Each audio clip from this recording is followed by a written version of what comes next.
Thank you for coming tonight. This is the Whitman Finance Committee meeting of Tuesday, April 14th. We have relocated to the Select Board's meeting room because of the anticipated crowd, and it's good to see folks here tonight. We are recording this and will upload the recording of our meeting in a timely manner. The agenda, I'm going to move public forum up to the start of the meeting, but as I started to say, we've been meeting every Tuesday since Thanksgiving, and we have tonight, maybe a meeting next week, but I'm not sure. There are some people on this board with young children and it's school vacation, so they may not be willing to give up. They may have plans, and I don't want them not to deliberate on the capital items. So we're going to have to find a time to deliberate on the capital items. So if we don't meet next week, Tuesday, April 28th right now is our last meeting before town meeting. So we don't have a lot of time to conduct the review of the fiscal 27 budget, and so I'm going to limit whatever public input there is to the 3-minute talk each person to a maximum of 15 minutes. Just a quick review of our agenda. We don't have any minutes to vote. I'll review the reserve fund during the course of the meeting itself, but we started with $35,000. We're down to $17,000 with 2 requests in for a total of $19,000, so we don't have enough to accommodate both of those requests. New business tonight. I did expect the Capital Committee Chair to be here, but my mistake, I didn't call him today to remind him. If he comes, he comes. If he doesn't, we'll take that up later. We'll start to discuss Article 2. Mary Beth is here to guide us through, and I had asked her to print a big copy. This is the same budget that we were working with last week with very few changes. We'll talk about the changes. And then I'll announce the communications for the committee tonight to get that covered. For starters, our dear friend John Noon, not all of you knew him, but John served on the Whitman Finance Committee for probably 5 years, and he resigned last winter. He was in poor health, and he passed away this past weekend. His wake was tonight, and his funeral is tomorrow. He was a wonderful man. He had served on the Whitman School Committee before it was the Whitman Hanson School Committee, and then had just a wealth of knowledge that he shared with us. So I have made a donation to Dana Farber in John's name, and in our name from the Whitman Finance Committee in John's memory. And then I did forward you the emails that I received from concerned citizens, so you have that. And that's pretty much it. So I will open up the public forum to anyone who wants to speak, but please restrict your comments to 3 minutes, because we have work to do. I don't know if this is right. It doesn't work. Okay, sorry. You can sit. I realized. It makes it more efficient. Yeah. Ryan Trussell, 210 Temple Street. I'm also the chair of the Whitman Hanson Regional School Committee. I know that Mr. Kane had sent the committee, Finance Committee, an email, and I sent one as well. And Mr. Kane responded, and in lieu of blowing up your inboxes with an internecine battle between the Select Board and the School Committee, I decided I would just come here and answer to some of the things that were in Mr. Kane's second email that were not factually accurate. So one thing that, because I had mentioned, because one of the discussions came about charging students for busing, and I had said that we cannot charge low-income students that live within 1.5 miles of busing by law. And Mr. Kane made reference to the fact that those were that was mandated students. We don't get reimbursed for low-income students. So if we don't offer, so when they are non-mandated busing, we pay for them. We don't get reimbursed from the state, so they're not non-mandated. He mentioned that they were mandated and that we could do that. He also said that, according to the state, all transportation should be controlled by the district. So I just want to say that, in our conversations with DESE at different points, they have recommended that the transportation be in the operating assessment, but clearly they have affirmed the regional agreement as being legal. So if the state is not going to, DESE is not going to come in and rewrite our regional agreement for us. That would be something that would have to be up to the regional agreement committee and ultimately the towns to change. It wouldn't be something that DESE would come in and change, because they would only make a change if the regional agreement was illegal. So that's not something that is really in their purview. He also said that the school committee could alter our assessment before town meeting. He said that a couple times. That is not true. We have to have our assessment into, by state law, I believe it's 30 days before town meeting, and per the regional agreement, it's 45 days before the town meeting. We are outside of both of those windows. So we cannot amend the assessment at this point. He also said something about low-income students receive more Chapter 70 aid. Chapter 78 is aggregate, so it is not per student. So it's not like if a new low-income student moves into town, it's not like we get a certain percent. It's not we get extra money when that student works in. It's aggregate for the community.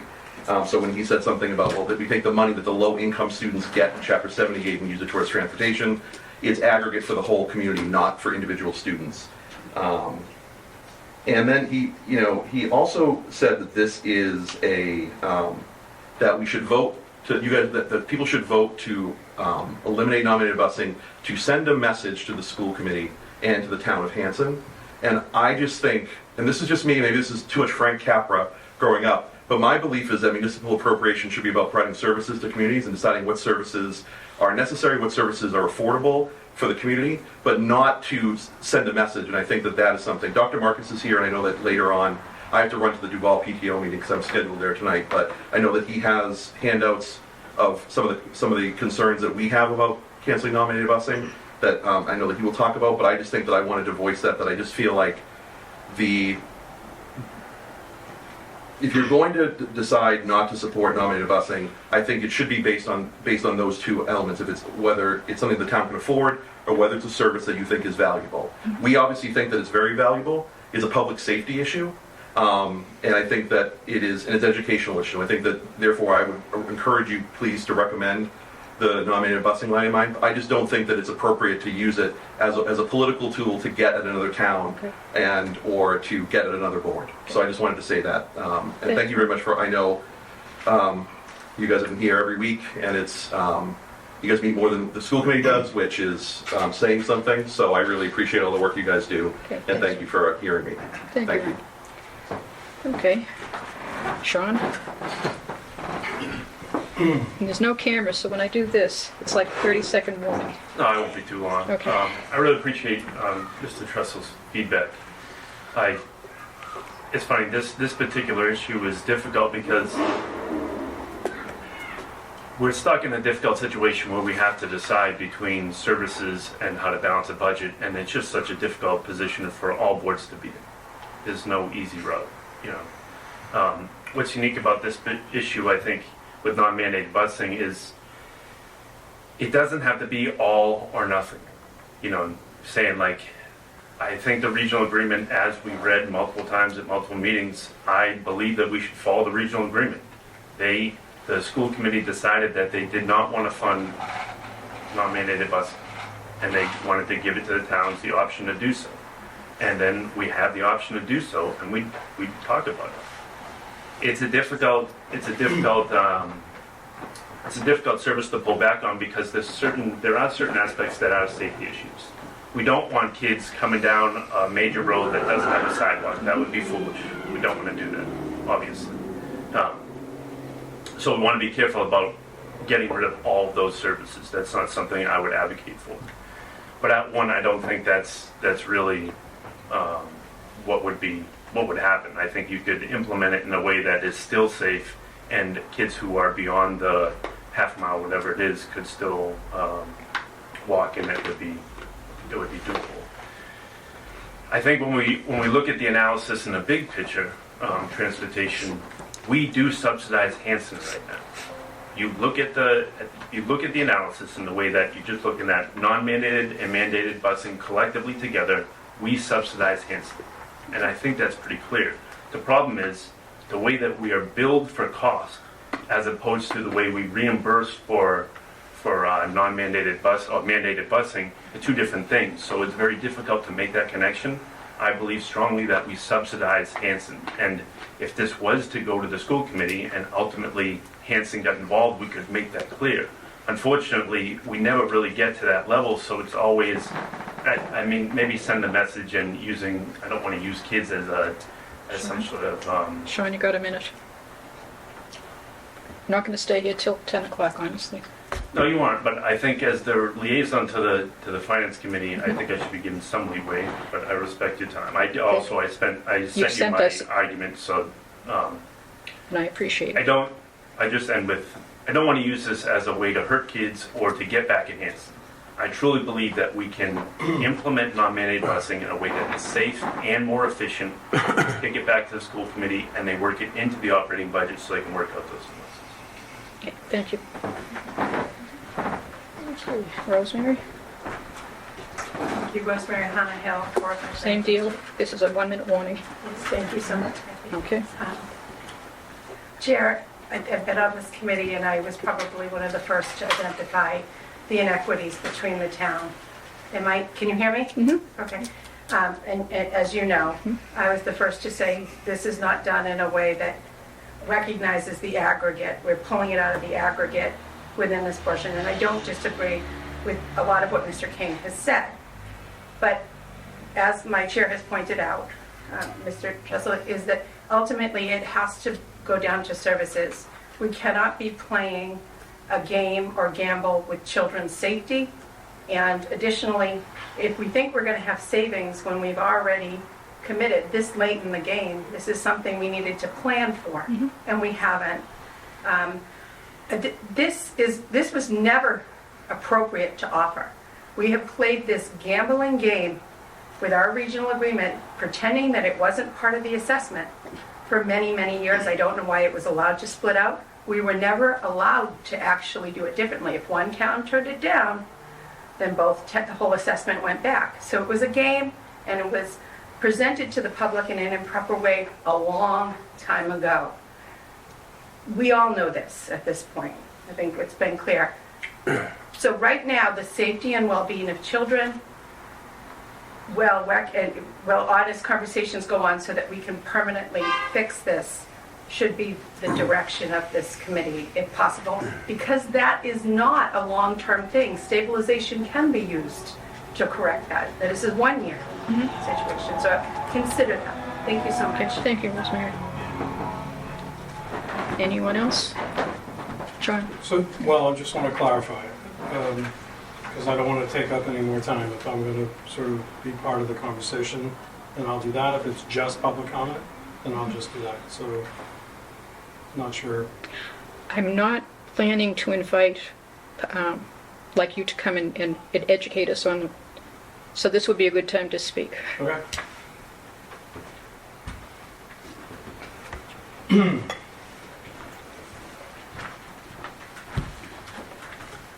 John Marcus, Interim Superintendent. So I'll just run through a couple of things as quickly as I can, given the 3 minutes. There was a statement made that we could save more money by running fewer buses.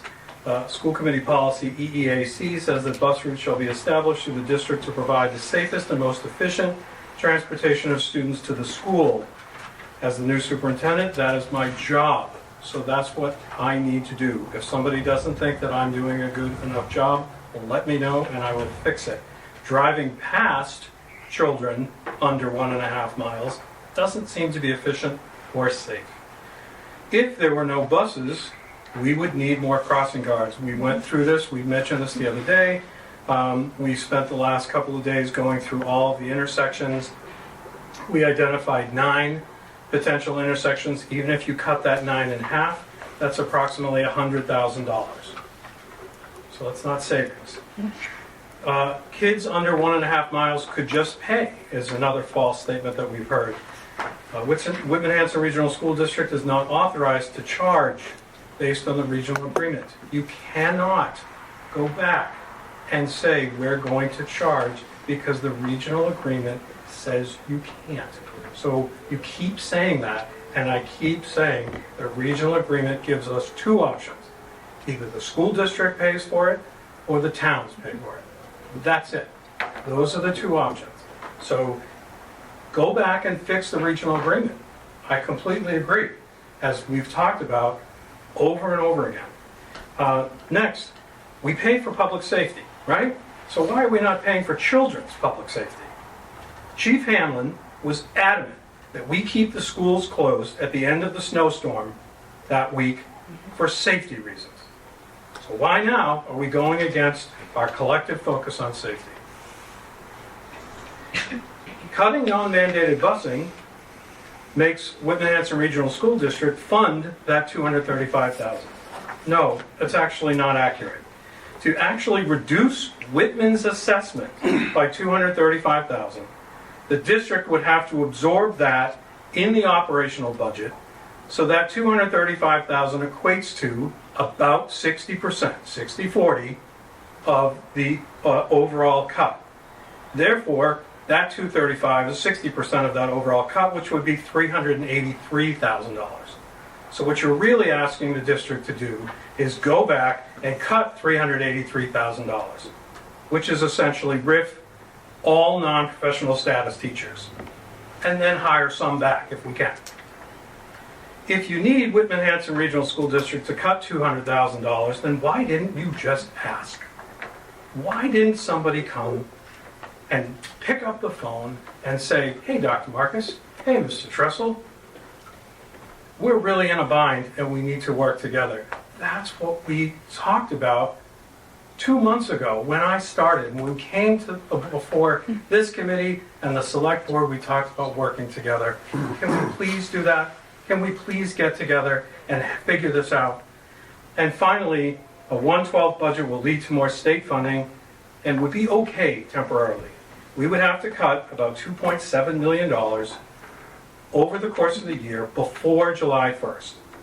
We could not operate as usual. We have to pay the contracts as the contracts state.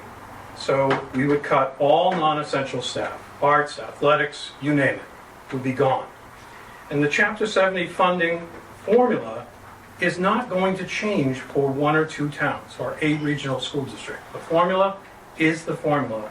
And trying to force the hand of the state in order to change that, with this $200,000 over a $60 million budget, doesn't seem to be a logical way. Thanks. Thank you, Jim. Dawn? John Byers, 20 Russell Road. I am in support of children's safety and busing students who are considered non-mandated. If this committee is looking for savings from the $235,000, there is a path to save $60,000, and it's to review the methodologies that are used to assess the town of Whitman that $230,000. It's an over-assessment. I came to this finance committee last September, October. I went to the school committee and discussed it while Mr. Simonak was still the superintendent. The district's FY27 budget includes 2 different methodologies to assess transportation. The mandated piece is done at 61% and 39%, just the total district-wide enrollment. The non-mandated piece is done on a completely different methodology, and it's exactly the number of students in Whitman and Hanson that are non-mandated. Because Whitman schools are high-density concentration, we have 82% of those non-mandated kids. That's your $60,000 savings. Ask the school district to simply go back and recalculate it. Don't reject the transportation itself, but recalculate that 82% to the 61 to 39%, and you can find $60,000 in savings there. Thank you, Dawn. Okay. This is our last speaker because we have an agenda that we have to get through. Stephanie Blackman, 18 Pearl Street. I'm also on the school committee, so you have almost not a quorum. Not a quorum, we're good. Mr. Boyce, He's here under different capacity.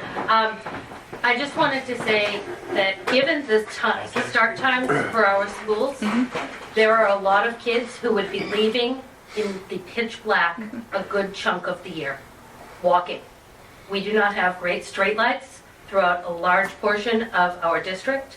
In addition, sidewalks are not always in good shape.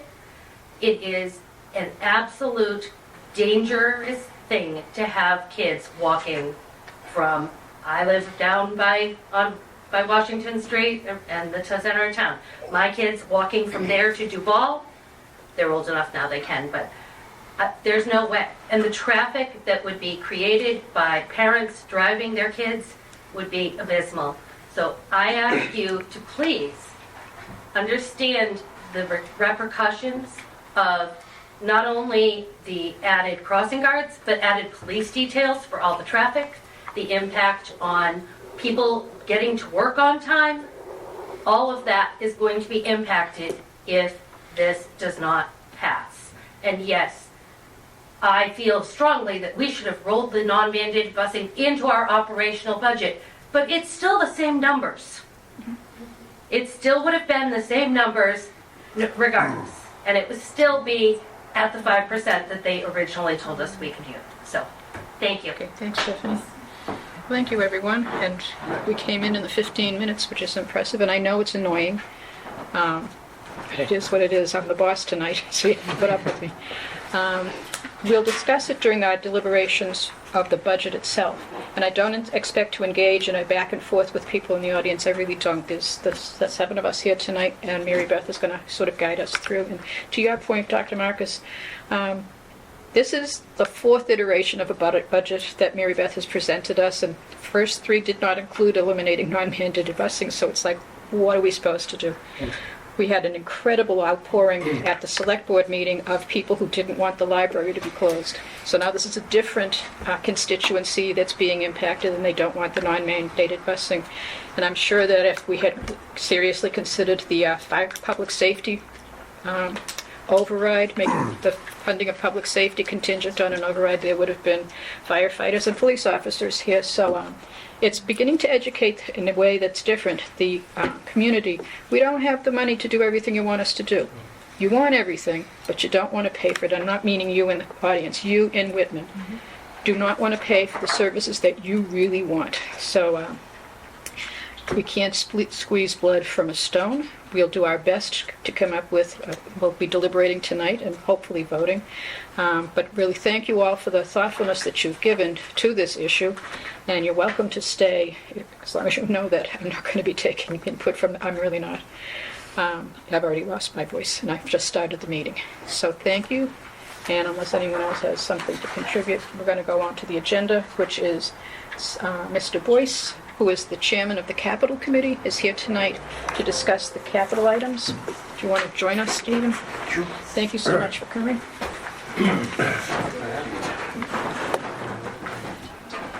Some of our committees here too. The important one with the books over there. Yeah, Mary Beth and Justin and I. Okay. Good evening. Good evening, Stephen. Why don't we introduce ourselves, because there are some new members to the Finance Committee who haven't met you and you haven't met them. So Kathleen O'Tainer, I'm the Vice Chair of the Finance Committee. Kevin? Kevin Wolf. Nice to meet you. Pleasure. Ann Zuniga. Hi, good to see you again. Hi, Steve. Old friend. Chuck Colby. Steve. Chuck, good to see you. Jason Hunter. Mike Flanagan. Welcome. Good to meet you all. Steve Boyce. I am the chairman of the Whitman Capital. I think I missed a meeting, that's how I got the job. I'm only kidding, but wanted to help out. I'm an appointed member to the Whitman Capital through the vacancy with the passing of Mr. Small in 2024. So happy to serve. This is my second year, first year as chair, and I'm sort of remembering all my old things from back in my municipality days. They're all coming back to me.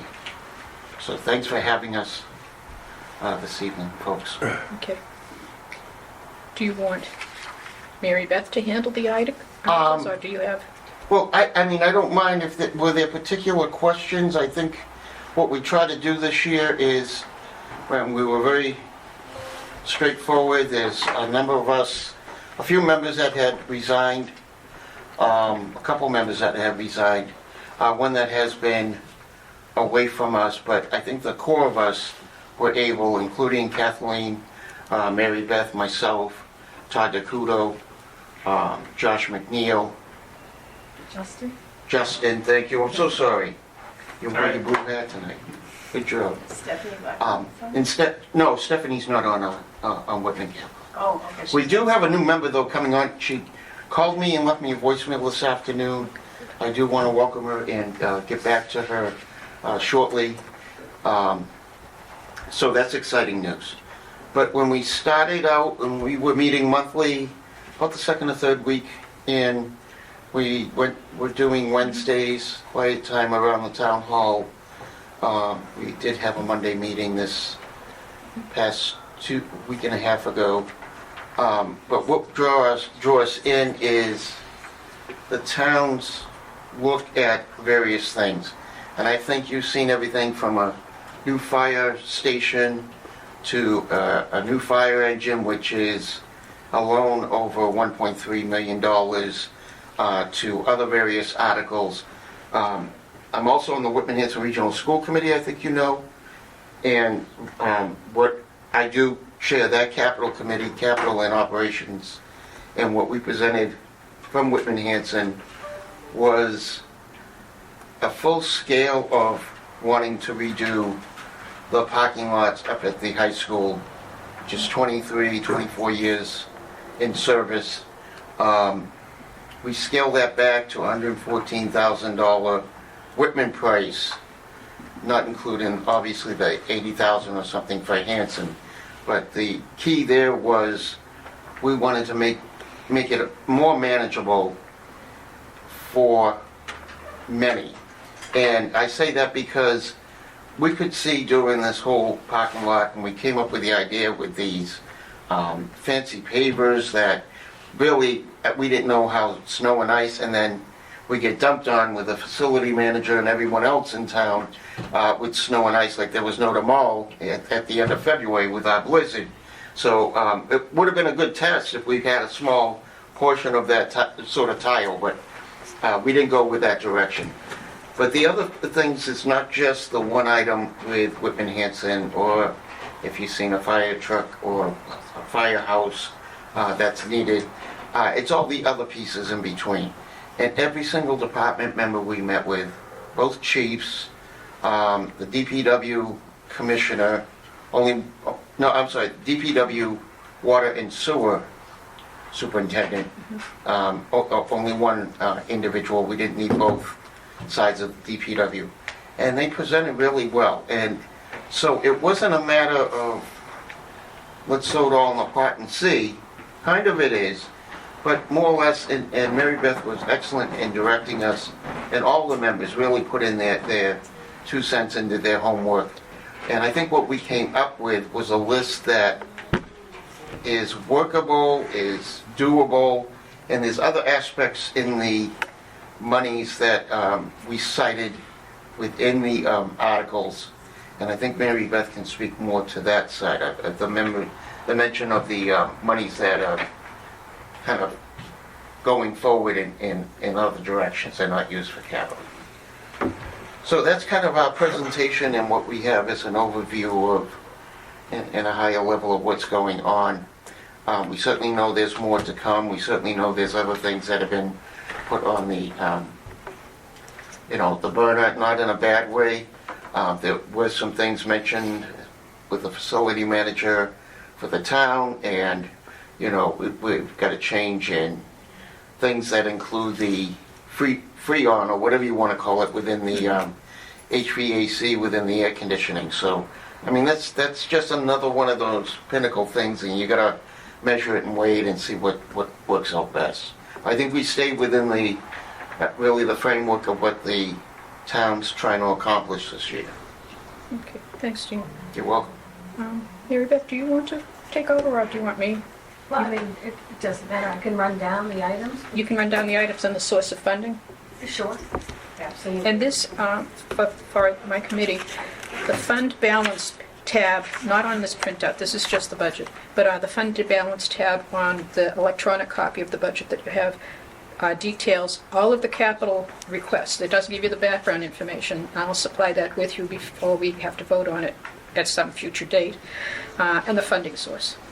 Some of it's free cash, some of it's water sewer enterprise, Chapter 90 funds, so but we didn't have a lot of free cash going in, and we came up with, I think, a very creative approach to funding these capital articles that we identified as priority, and we couldn't fund all of the requests, so we did the best that we could.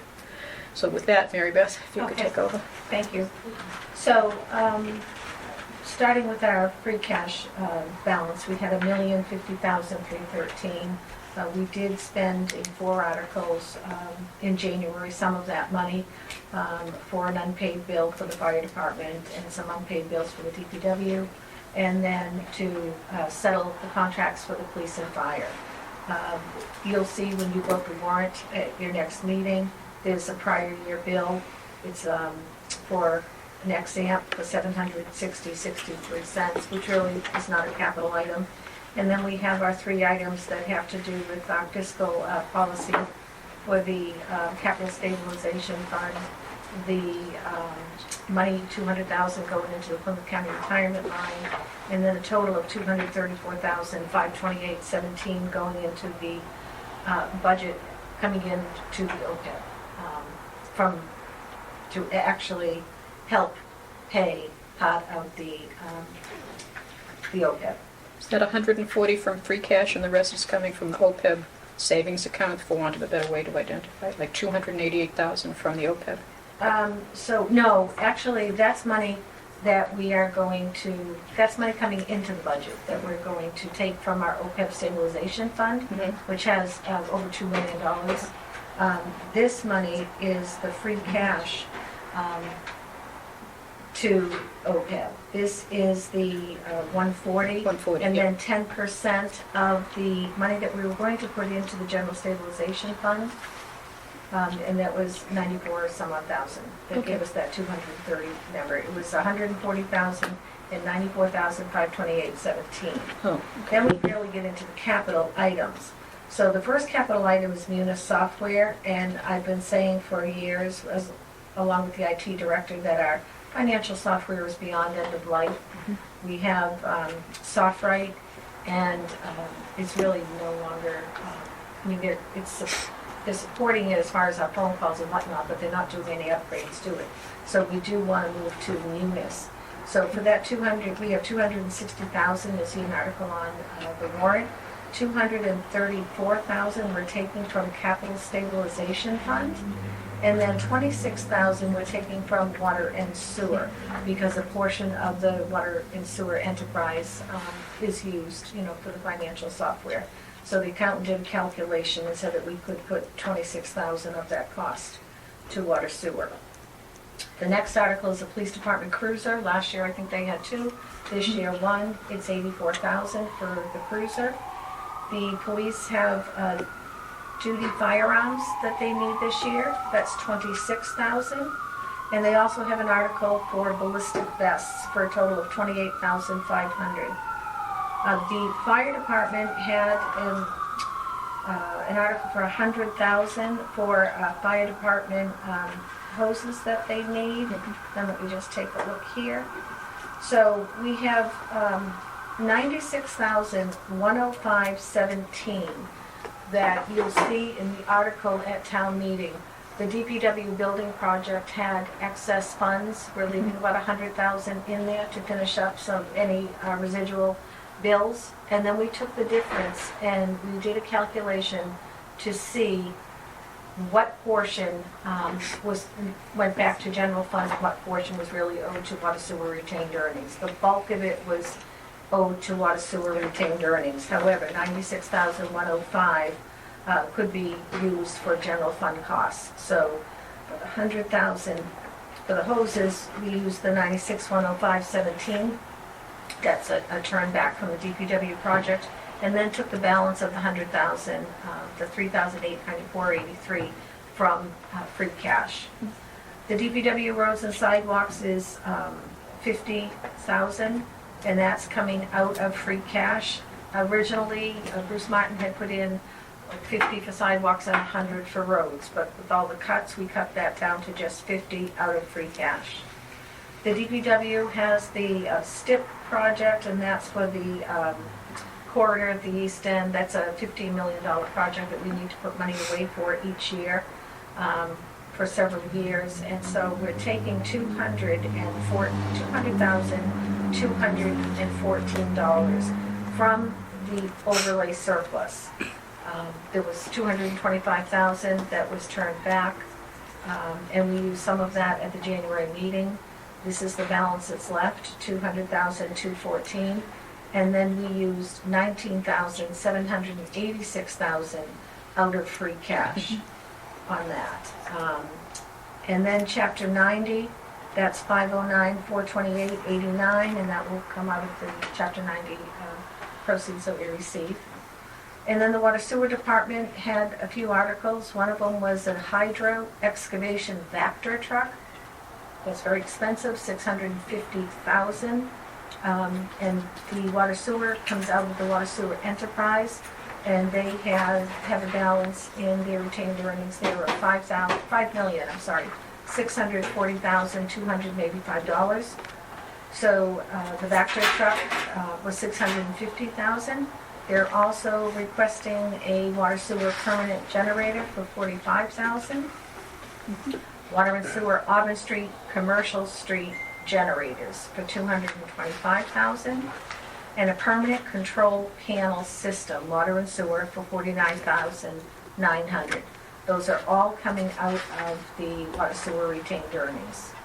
We then have a technology access control services article from our IT director, Josh McNeil, for $15,000. That's coming out of free cash. We have technology touch view display article for $6,084, coming out of free cash. We have the facilities mini split heat pump for the fire department for $21,000. That's out of free cash. And the Whitman-Hanson Regional School District staff parking lot, that article came in after they went back and revised it to do it in sections at $114,995. That's out of free cash. And then we have a capital plan article to do a 5-year capital plan with an outside vendor. That's at $30,000. And let me just take a look. And then we go on from there to our non-monetary articles. That leaves us only $35,322.89 walking on the floor. So that's not a lot of money in free cash. That's lower than I remember it. So we just need to be careful of that. The DPW building project surplus that will be washing back to water sewer retained earnings that was extra from the DPW project is $469,219.35. So the water sewer retained earnings balance after their articles would still be at $5,113,604.35. So they have a healthy water sewer retained earnings. Let's see, I think that I talked about all the different sources there. Right. Okay, and I know, committee members, you don't have a lot of backup for you to be able to come in here prepared to ask questions. What I'll do is, I have access to OneDrive that lists the requests by department. I'll send that to you. As I said earlier this week, we can't talk online and deliberate, but we can certainly share information, like factual information. So I can send you additional information on these capital items, and then at our next meeting, whether we agree to meet next week, and I understand it's school vacation, and several of you have children, so maybe we don't meet next week, then the 28th would be our last meeting to discuss the capital items, unless we find another day that we could. So I appreciate you, Stephen, coming tonight to... Thank you. Yeah, Thanks to for give, having me. yeah, and Mary Beth giving us the overview of the money and the different sources of funding that were used. And there were several requests that were just put on the back burner as not, we can't do it. We don't have the funds, and we'll look at it again next year. Is there anyone who has a question for either Stephen or Mary Beth at this point? Okay. Then thank you, Stephen, for coming down Thank you. tonight. Thank you, Steve. See you pleasure to all. see you. Thanks a lot. Thank you. Okay. Thank you, Mary Beth. Okay, so we're on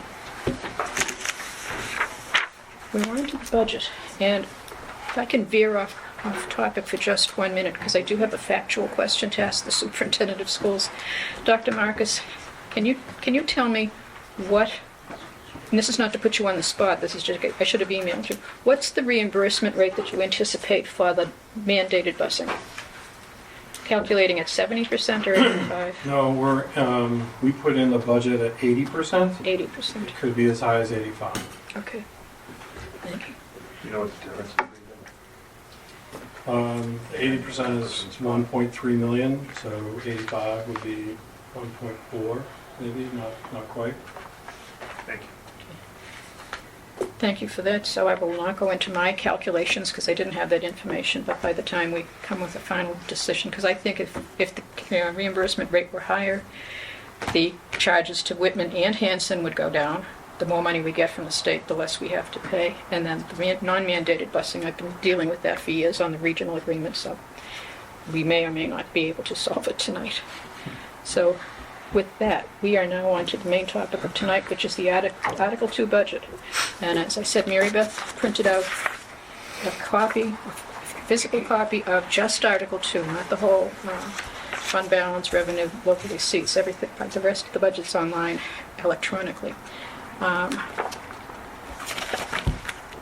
As we went through it as a committee a couple of weeks ago, we identified line items that we didn't have a problem with. We were ready to go to support the recommendation of the town administrator.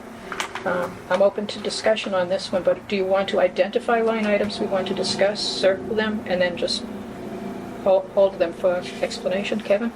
A question about the overall process before we do. Sure. Is our charge to simply vote on the budget that is presented to us, up or down, or to suggest back a balanced budget? I.e., if we say we're going to fund that, here's where you need to cut equal dollars. B, we are in a position to make recommendations that are different from the town administrators, but first, there's $35,000 in free cash going into town meeting, so there's not a lot of free cash to pull from. And as you said, if we recommend to put $10 into a line item, we have to identify where that $10 is going to come from a different budget. So that's, we're not here up or down. We're here to actually deliberate the budget. Okay, anyone else with a procedural question? So this is my suggestion, and I'm willing to take some feedback from you. I think we should go through the budget department by department first, like Mike Seeley does at town meeting, identify those budgets that we don't have a question about, and then come back and discuss if, let's say, for example, budgets 1 through 5, which is town meeting, select board, finance committee, reserve fund, and accountant. If we had a question about the finance committee, we would indicate that we don't have any questions on the other 4 departments, and we'd come back and discuss the finance committee, just so we can have a sense of how many questions do we have, and are we actually going to be able to get through the budget tonight. Does anyone have a different suggestion? That's what we did last time, right? Usually works. It worked the first time through. Yeah. Okay, so I'll take it in chunks of 5. So the first 5 budgets are town meeting, select board, finance committee, reserve fund, and accountant. And, sorry, one more thing I want to say is we had a run-through with a very similar budget. The only difference between the budget we discussed last week and this budget is that Mary Beth gave her recommended cuts to the department heads, and then they got back to her with, could you please take it from line B and put it back in line A? They had the authority as department heads to look at the budget and say, all right, you're cutting $500 from my budget, but I don't want it to come from that line. I want it to come from a different one. But the bottom line is still the same. So no inter budget swaps have taken place here. Okay, so 1 through 5, any departments you want to come back to? Yeah, I'd like to come back to select board. Okay. So finance, reserve fund, and accountant are good. Okay, 6 through 10. We have the assessors, treasurer collector, technology, town clerk, and board of registrars.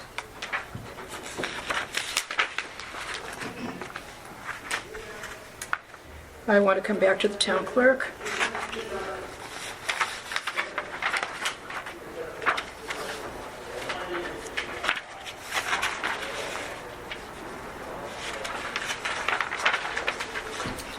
Okay. 11 through 15, Conservation Committee, Planning Board, Zoning Board of Appeals, Facilities, and Police Department. Look at police. Police.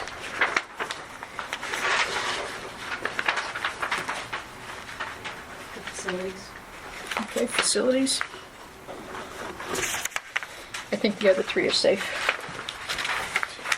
Okay, 16 through 20. Fire Department, Building Inspector's Office,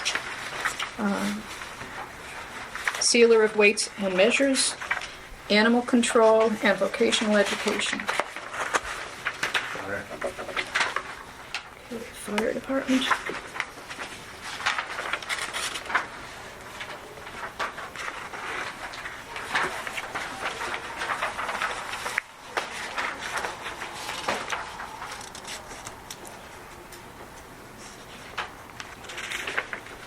Anything else? Okay, budgets 21 through 25. Whitman Hanson Regional School District, Highways and Parks, Water and Sewer Enterprise, Health Department, and Council on Aging. School.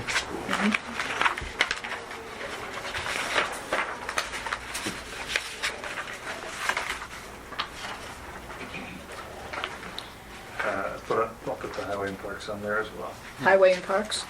Okay. And water and sewer. And Water and Sewer. Sorry. Mary Beth, just before we go further, can you explain the impact of making changes to water and sewer? Because I didn't know it for a couple of years. Who's there? No, that would just have a negative impact on the budget. So we do the The total, revenue's net zero. it's an enterprise fund, Thank you. right? So no matter what you cut there, it's not going to have any impact on Yeah. But that's worth, as I said, I was on the committee for a couple of years, but before I realized that the water sewer was sort of self-funding. They have their own accounting. I removed my. Okay. So you have questions. Okay, so we're doing schools and highway and parks.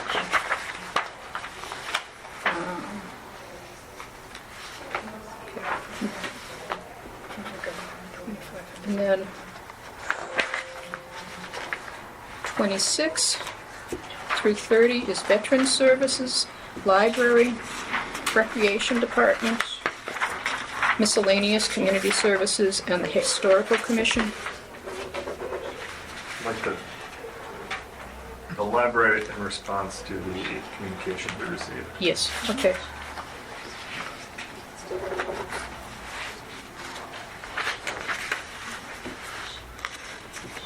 And then 31 to 35, I think that gets us through the budget.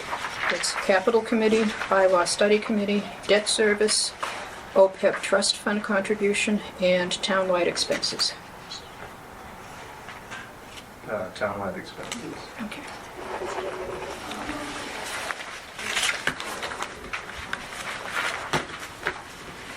Okay. And if you change your mind as we go through this, we can always say, you know what, I'd like to talk about this too.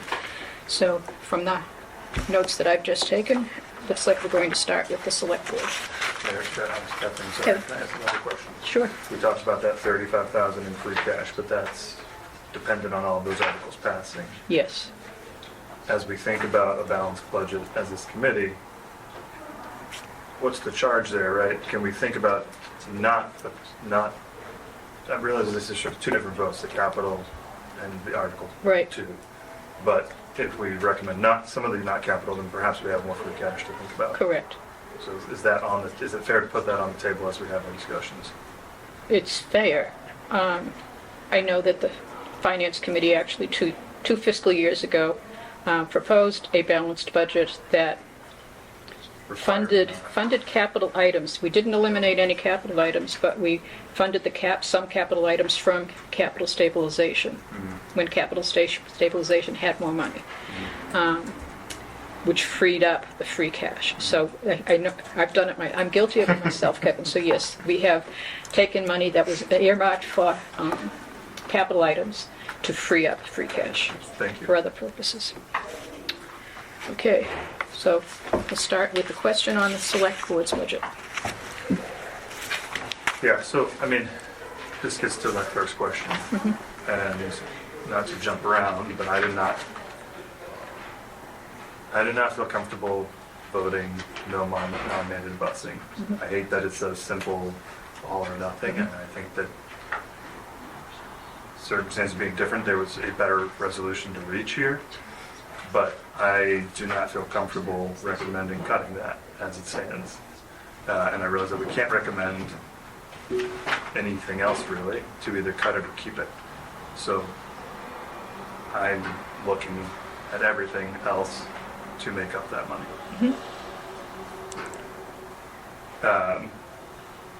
To that point, Mary Beth, I know we talked, and I understand the argument of morale and all those things, but we've talked about trying to look at putting everything on the table. What would happen if we froze salaries that were not union contracts? And I don't think we ever saw those numbers and got to understand that impact. Right, no, you probably know you didn't see those numbers. And certainly I can still do that calculation, but if you're looking at not the union people, and I would assume not the people with contracts. Yeah, I would say anything that wouldn't require litigation. Well, that's what I'm saying, the contracts would be like Yes, even, yes. for some departments. So when we did it last year, I think it was 40,000-ish, so you're not talking a huge No, number, but but relative to the still. gap we have. that's- Right, right, It's so not- it would be probably more than that. Yeah. I also think that as we look at this line in particular, the assistant town administrator, I understand that we want to get the best person into that job. I understand the changes and that we want to have somebody that learns how to run this town. I think the job market is shifting drastically right now, and I think that paying somebody brand new coming in 2.5% more than somebody who's been doing the job, I think that is fair to look at as, can we cut that $10,000, $95,000, a reasonable salary for that, when I think the salary range is posted at between $90,000 and $100,000. See, I was agreeing with you. I do agree with you to an extent, except for this year. The more that I thought about it, because I remember Sean bringing this up at the meeting that we had when we were talking about this. I want to get the best candidate because I know the current town administrator she's not going to be here forever. I want someone in there that would be, and it's not up to me, it's going to be up to the select board who chooses the next town administrator, but I would like somebody that is very qualified because I know that position is extremely high, Yeah. especially with the budgets that we were doing for the next 5 years. So I am comfortable with that, but in the future, I am on board with that because I look at that position as sort of, I don't want to call it a stepping stone, but it's someone that's there to learn from the town administrator because they want to be that in the future. Yeah. If that makes sense. It entirely does. I just think as you're thinking about that, the difference between this administrator's salary and the town administrator's salary is already quite drastic, right? And so if you're talking about getting a candidate that's like almost at the town administrator level, then that's probably not going to get that person anyway, right? Well, if they know. Right, so but if they know I don't that, wanna then get maybe they're willing to take 95 instead of 100, right? If they know that's actually their pay date is in 2 years, right? Or whatever. Yeah, I don't want to get into that. Yeah. I don't. Decade. That's her. But I just think as this isn't the year to overpay somebody, and I think that the town should be reasonable with what it has, and what it has is no money. And I think that's an area, an open position, a reasonable salary based on what the job is posted at, would be a cut to that line. I wouldn't be against what you're saying because you said you got a very large stack of candidates, the applicants, I should say. Four that, we had a lot of candidates, but a lot of them were not Qualified. qualified. Gotcha. Yeah. What was the posted salary? It was a range, Okay. and it was 90 to 100, I think, was the range. So I don't think we should be budgeting over the posted range at the very least. The people who applied expected a salary of 90 to 100. Right. You can figure on average, I'm gonna get 95, right? I wouldn't be opposed to lowering it to 100. So what's the suggestion? Right now, it's recommended at 105,968. My suggestion would be to budget that at 95, the midpoint of the salary range. Okay. I would go for the highest if we're ranging it from 90 to 100. I don't want to shortchange ourselves either. 95 to 100 is the range. Thank you, so 97.5. I mean, $2,500 makes a difference here. And I realize what we're doing is hamstringing the town, I understand that, but this is our recommendation. Do you want to make it in the form of a motion? So we have something tangible I'd to... like to make a motion to cut that line to 97,500. Is there a second? Ann? Any additional discussion? Yeah, if it's posted at 100, can we even do that though? I mean, that's what it's posted at, so can we really recommend 97.5? I think you can, his highest offer is 97.5. Well, he can post it. He can for argue. 100. It's posted as a salary Range, range, so which is, you don't based have on to that, a offer lot of something at it, the yeah. top. You don't have to offer that. I will amend my motion to move it to 100,000. I'll second that. Okay, procedurally, we probably have to rescind the first motion and the first and second, and then, but we're going to Rescind do my away with first that. motion. We're not on TV. So the motion now stands, an amended motion at 100,000 100,000. with a second. Any further discussion? All in favor? It's unanimous. So that line is now 100,000. Thank you, Kevin. Any other line items in the select board's budget? Real quick, the non-contract position we talked about earlier, how many people would that affect? Those would mainly be department heads, 15, 20 people.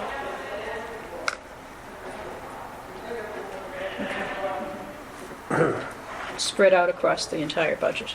Right, because it's not just, it would, Right. it may be the treasurer collector, but then it would be the IT and the assistant IT. So, it's not just one per, I get so it. maybe 15. And that's only in the town, not in the district either. Right. We're only talking about, Everything Where? that you're just asking for. Yeah, yeah, the only things that we can recommend. Correct. And that's the question and the feedback that you get is, Mhm. is the other, so I do the two because you're asking people to work with us at the budget and then take a cut to, as their expenses, go I up. hear you, So- Mary Beth. Yeah, no, I completely understand. I just think Yep. everything should be on the table. Okay. So that's select board, which means we're done with budgets 1 through 5. Moving on to 6 through 10. I want to focus on the town clerk. The town clerk, last year when she presented her budget to us, and she didn't present one this year, told us that if we didn't give her the exorbitant raise she was asking for, she'd just shut down the town clerk's office for 2 days. She didn't do that, but she shut it down 1 day. Closing on Thursdays completely inconveniences people, the general public and those of us who have to post meeting, to mention just 2 groups, and I'm sure there are other people who have been annoyed. I want to move that we eliminate her 2.5% raise and make this town clerk's salary $80,407, the same salary she earned in fiscal '26. Is she a non-contracted department head? She's elected, that's correct. She's so not contracted. would that basically be like a freeze? Would it be considered a freeze? Sorry, Mary, we're not taking, at the start of the meeting, we had public input. Not taking questions from the audience tonight, thank you. It Sorry, would just Chuck. be whatever, a little Yeah, fund. okay. Well, it falls in line with the thought of a freeze. Right, I mean, it would. That would be one of the It would be one of the salary salary freezes if we looked at that as a totality, which, in my opinion, I would agree with everything you were saying. Okay. I just think we should, across the board, or I think those types of things should be across the board. If we're gonna- Well, this is a specific, for a specific Yeah. reason. Yeah, it's a response too. Yes, it's, Yeah, no one else has the authority to do anything, so fine, this is our Yeah. authority to set the town clerk's salary. So can does someone make a motion to change the town clerk's salary for fiscal '27 to $80,407? I'll make that motion, and I would just like to point out that all the other department heads and everybody else came in and presented very well and worked very well. Okay. There was only one department that didn't even acknowledge us. Okay, do I have a second on that motion? I'll second. Thank you. Thank you, Jason. Okay, any further discussion? All in favor? So, 1, 2. It's In only favor. 3 of us. 4 opposed. Because I'd rather do it I get it. across. I just have a hard time. Yeah. I have a hard time doing that because I feel like she did what she had to do because she lost someone last year. That's really my only argument. I get it. She got her budget cut a lot last year, and Yeah. I hear you, Mike. And you're it's hard entitled for to me your to, vote. it's hard for me to, it's hard for me to do No, that. I think it's good that we don't always agree on everything. Right? Okay, so the vote carries at 4 to 3.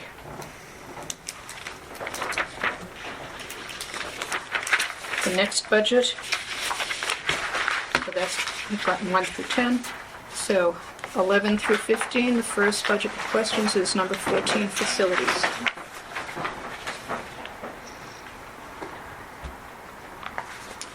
And I know it's a significant change from what we were originally presented with. Who has questions? Oh, I think I mentioned I facilities. think you may have me.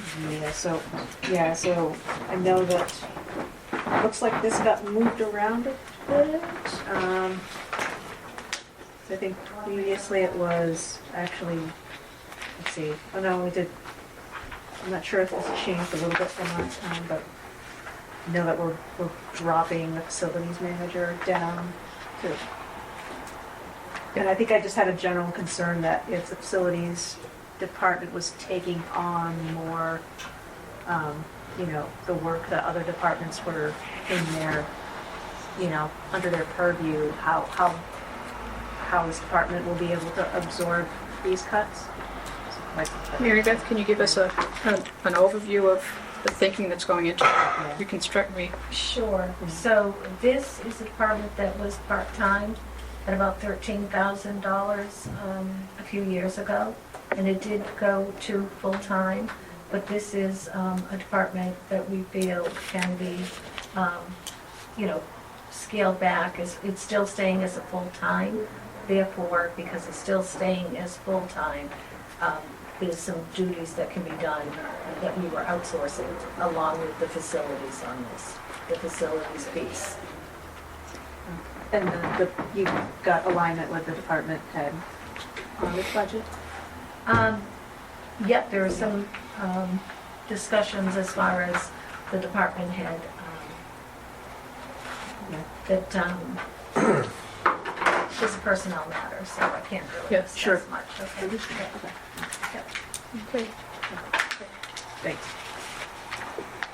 I was on the committee when it went from part-time to full-time, and it was not a unanimous consensus at the time. It's like, well, who's doing what?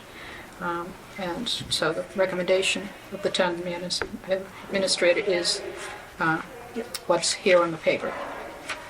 Any changes that we want to make to the facilities budget at this point in time? Okay, we're good. Thank you, Mary Beth. Okay. And budget number 15, police department. Yeah, so this is me who brought this up. The all other services line, again, getting back to recommending a balanced budget, and I'm personally going to recommend that we, or vote for funding non-mandated busing. And as I think back to last year, we talked about not using one-time funding for recurring expenses. In the middle of the year, we used a big chunk of the one-time funding to fund police and fire salaries that we do not have the money for. So I'd like to make a motion to level fund all other services at $3,243,263.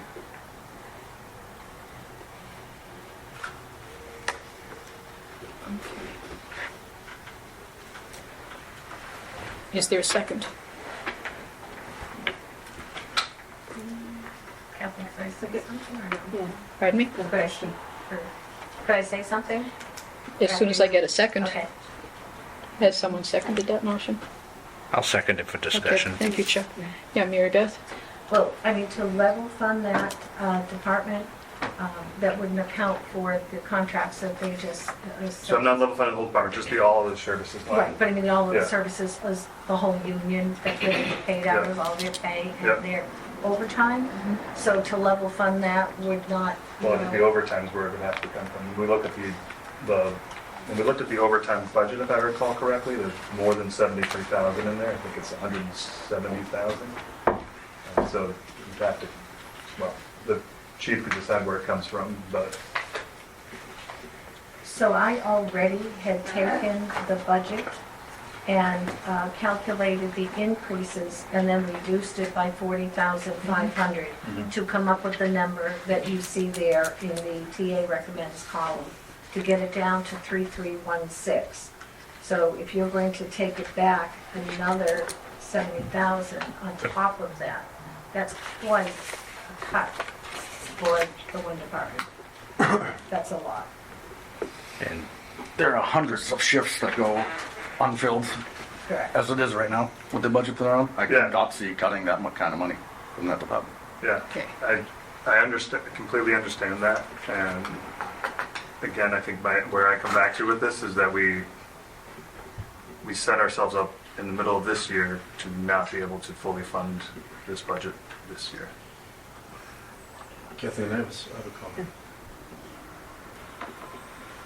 I don't want to open up the floodgates, Sean, but I'll recognize you for this purpose, but I'm not taking, Thank you. I'll be Yep. brief. I think if we go back to the May town meeting, or June town meeting, actually, public safety and education were going to, they were battling over a certain sum of money. That sum of money, in order to not have them battle it out on the floor, send the district into the 112 scenario, we decided to make a compromise. They were battling over a sum of money. That sum of money was given to the school because it was going to be taken by the school, or at least attempted to be, by public safety. They didn't do that, so we didn't take from the school and we didn't take from public safety. The way that we did that was infusing a little bit of money at the special. So both public safety and education benefited from the special town meeting, not just public safety. To just say that public safety benefited from that, I think is a misunderstanding of the conflict that really was on the floor. And I certainly take significant portion of the blame. It was a recognition and the breakdown of the process leading up to that. But I think it was a certain sum of money that both public safety and education both vitally needed. In order to diffuse the conflict, we infused a certain amount of money to both groups at the special. Thank you, Sean. I appreciate that. And I was at that meeting, but it was certainly, I think I've been on this committee for all of 20 minutes yeah, pretty much. beforehand, so definitely playing catch up, but had been following beforehand. And certainly the school has gone through significant cuts this year as we think about that. Yeah, I'm just making a motion. And I don't think it'll have the support of this committee, so it doesn't matter too much per se, but putting it out there. Any other comments? I'd just like to add that I absolutely share your sentiment. I'm not going to support you, but I share your sentiment. I was not pleased when police and fire each received $148,000 in supplemental appropriations at the special town meeting. I understood the reasoning behind it, and I'm not anti-police and anti-fire. I've needed them over the years, and I think they do an amazing job. It's just, we had a deal going into town meeting, and that discussion at town meeting was not really eye-opening. It was not. It was ugly. So I Can I add appreciate one the thing? sentiment. Yes, I recognize the Yeah. check. So I completely share your sentiments, Kevin, but at this point, the contract's been settled, and your motion would result in a $73,014 cut to the police budget as it's recommended by the town administrator. Chuck? Yeah, and to me, that would signal just probably a drastic, the only way you could probably make that up was just a drastic cut of shifts again, which we've been through over the years, and we were trying to, work our way up. I understand that. Yeah, so one thing I just want to point out, there was a word I heard a few minutes ago, compromise. I like that word. in some ways, so Yeah. that's what we gotta try to do on many things. I think the problem, as I think about where we're going in the end of this discussion, is what we're gonna say to the schools is cut $240,000. We're talking about drastic reductions in services. Drastic reductions, right? Because, as we've heard, the school cannot turn around this year, at least until an agreement is amended and fund it differently.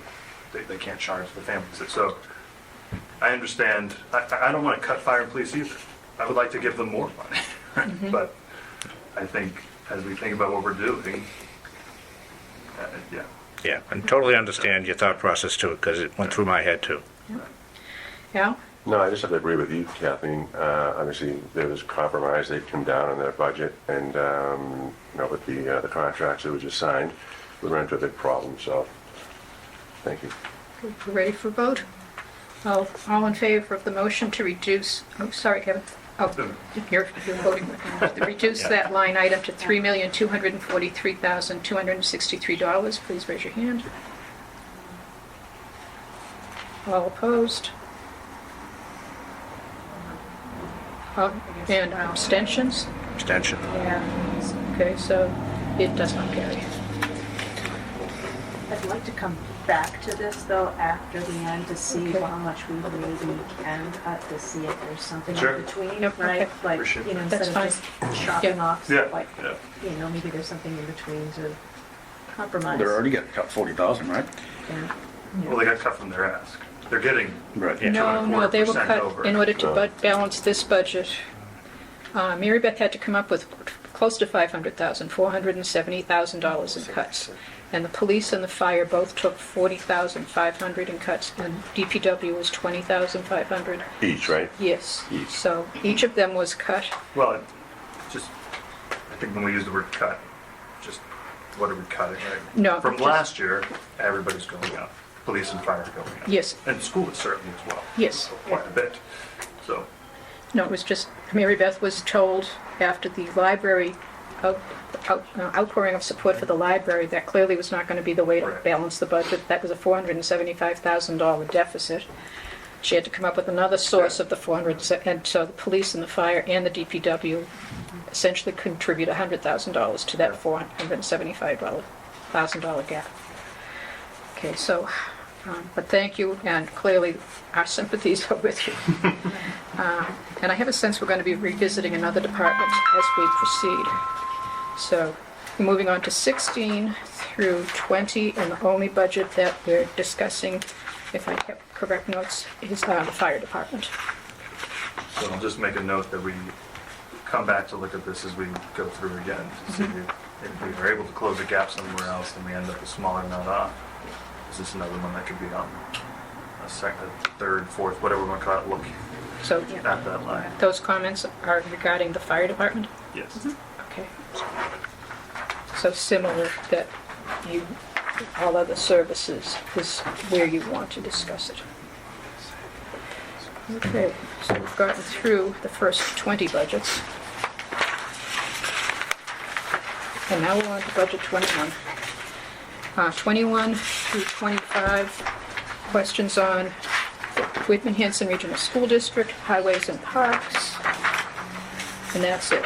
So Whitman Hanson Regional School District. Oh, Yeah, non-mandated busing. I guess I have some procedural questions trying to understand, just from my education, and I realize there's disagreement over this, but if we reject non-mandated busing and fund the operating expense, the debt service, the middle school debt and crossing guards,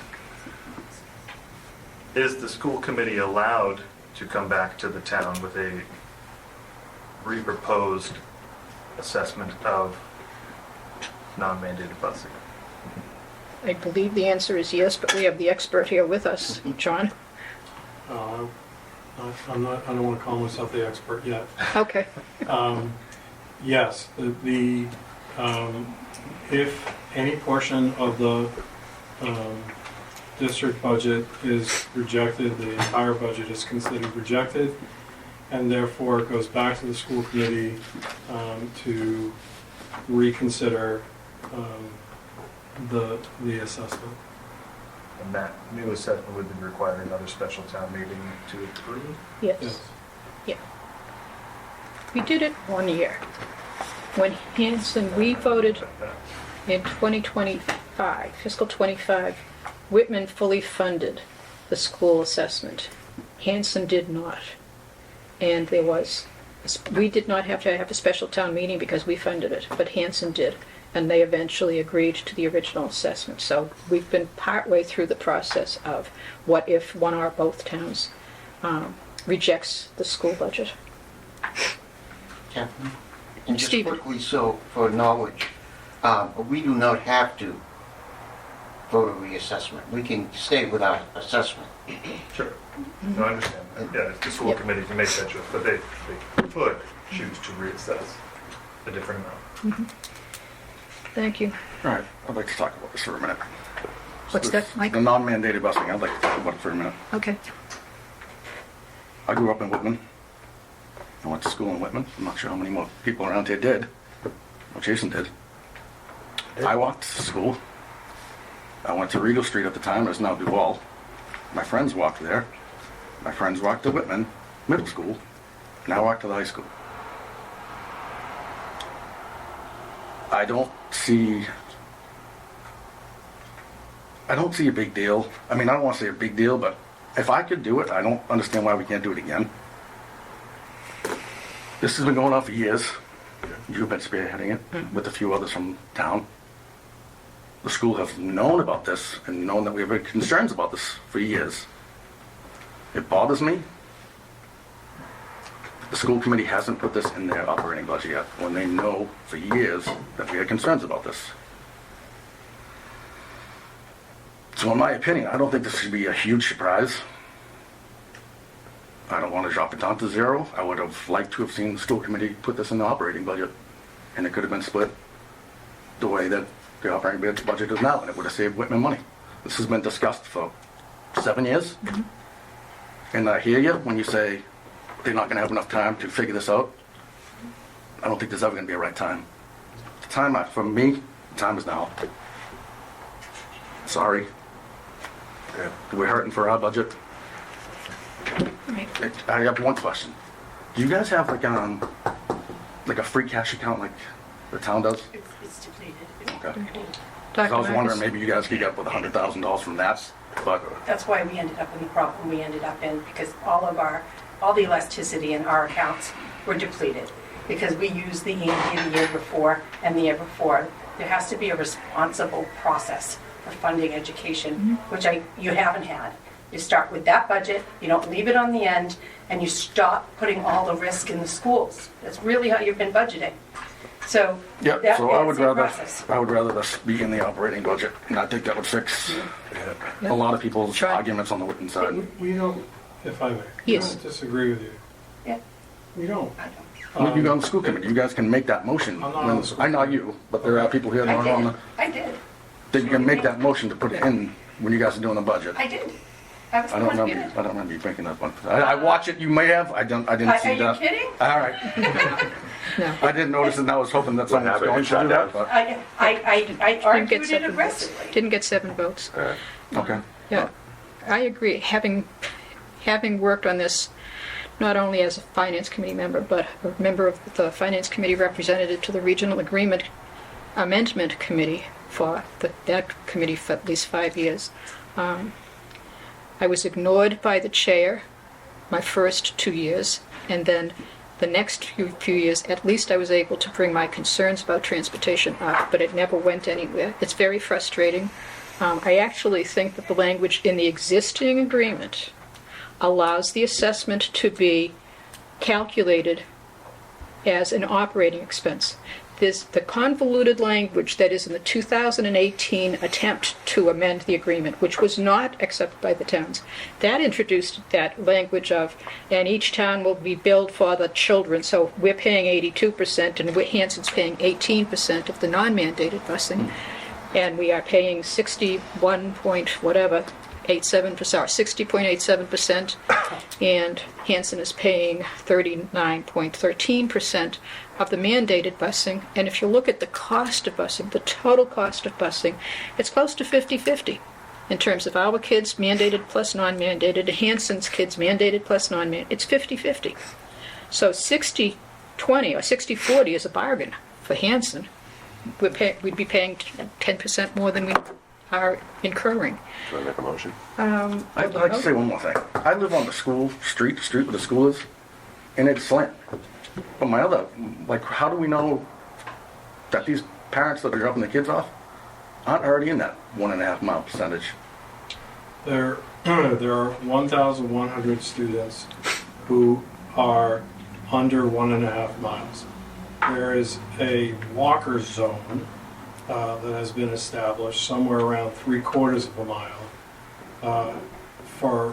that takes out some of that 1,100. There are also danger zones, as it were, that are sort of on the border that add into that. So of that 1,100 total, there's 862 students who are actually eligible to be non-mandated bus riders. And that's So that's divided up between the 3 schools. So say there's 200 for one school, 200 for another, 200 for another, something like that. It's not like, oh, yeah, I can tell you what the exact numbers are. But I think the point is that while I think any of us here representing the schools or the school committee would either agree or disagree with you about this particular issue, the mechanism to change it is in the regional agreement. It isn't in this, what I refer to as a backdoor methodology to get the school department to pony up 200 grand. If that's part of this, great, then let's figure that out. I know that the chair has talked to Ms. Carter about one possibility that we'll be talking about tomorrow night. I'd be happy to sort of talk about that more once the school committee has more information about that. But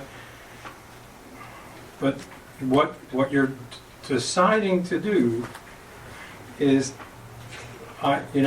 this concept of, when I was a kid, I get it, I understand that, but you're deciding that for 862 families, 862 kids who deserve to be able to get to school and be able to do that safely and not cost the town an enormous amount more or create safety issues.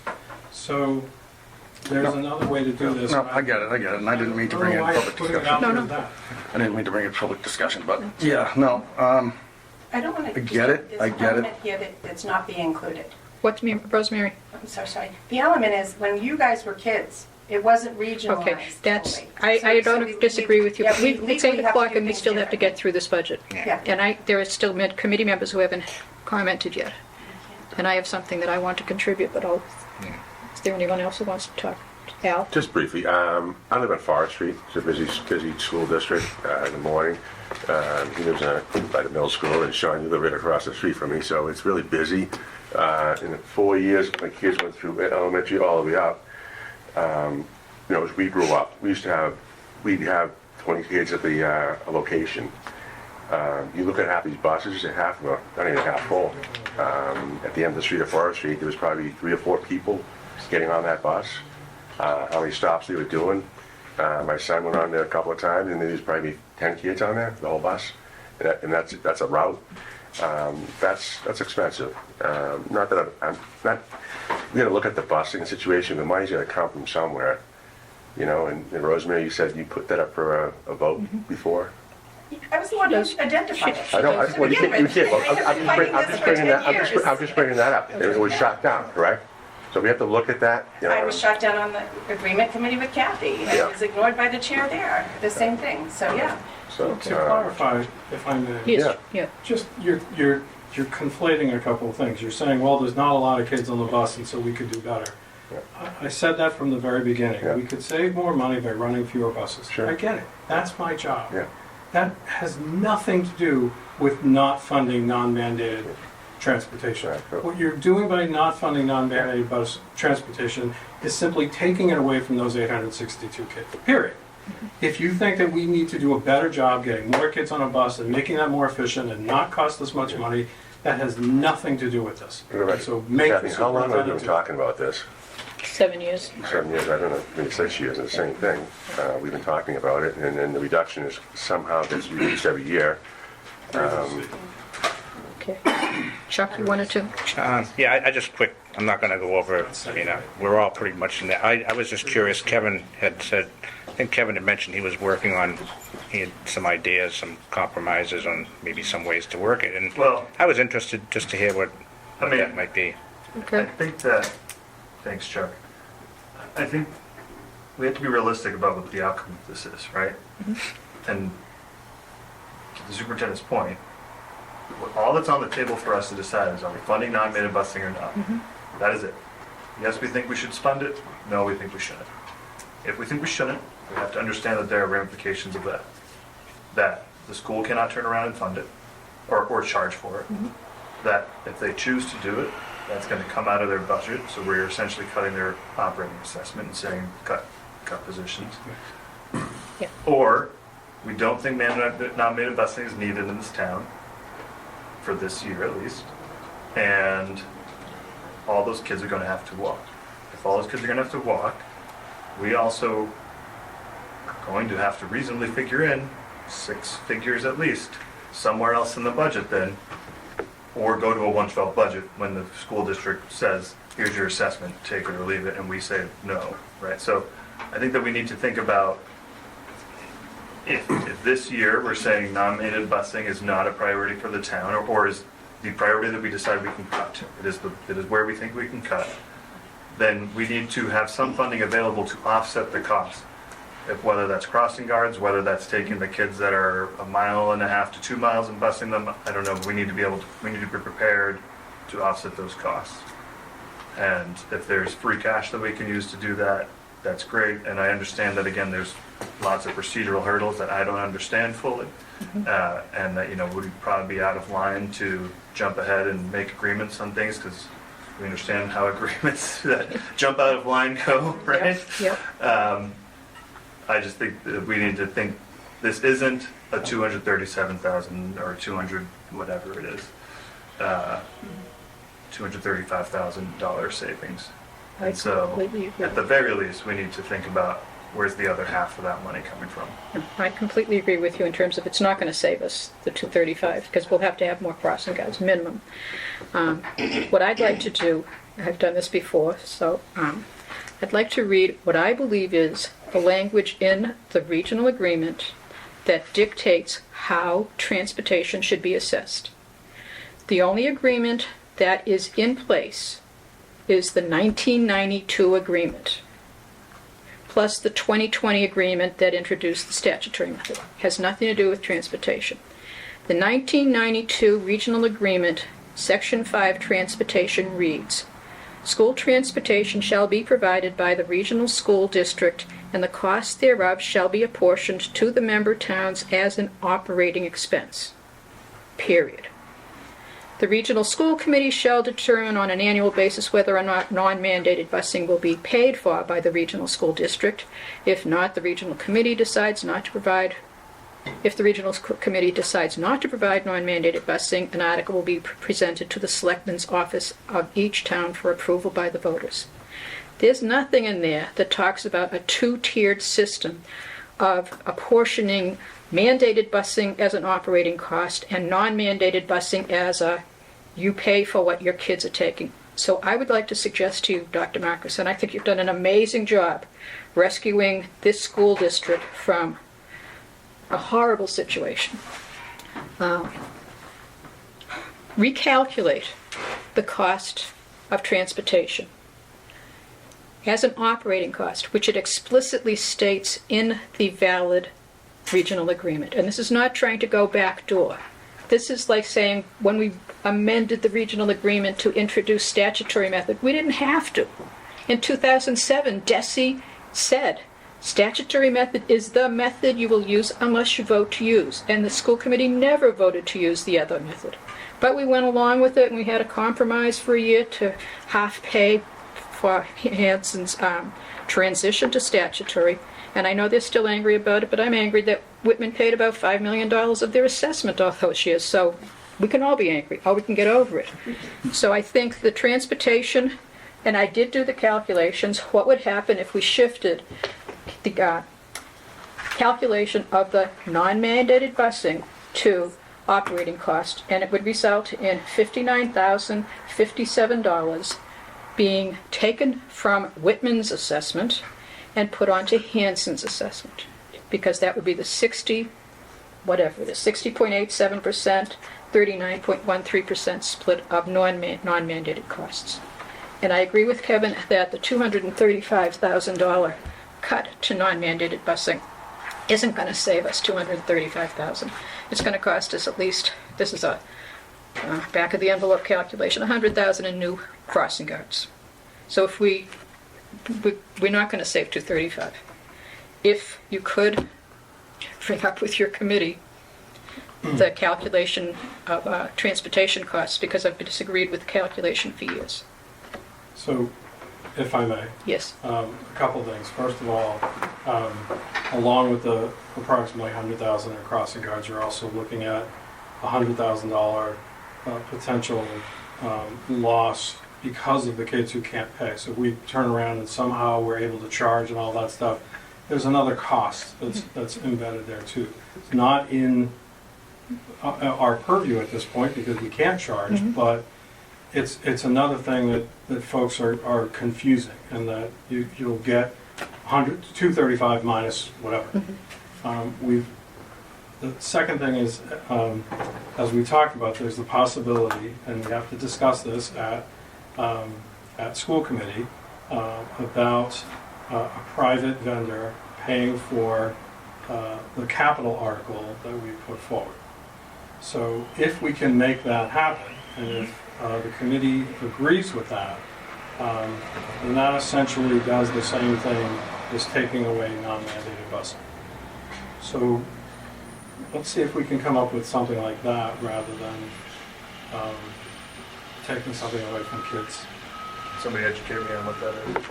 The $114,000 paving of the high school, is that what we're talking about? Right. The Whitman, yeah. The Whitman's share of Whitman share. the capital request.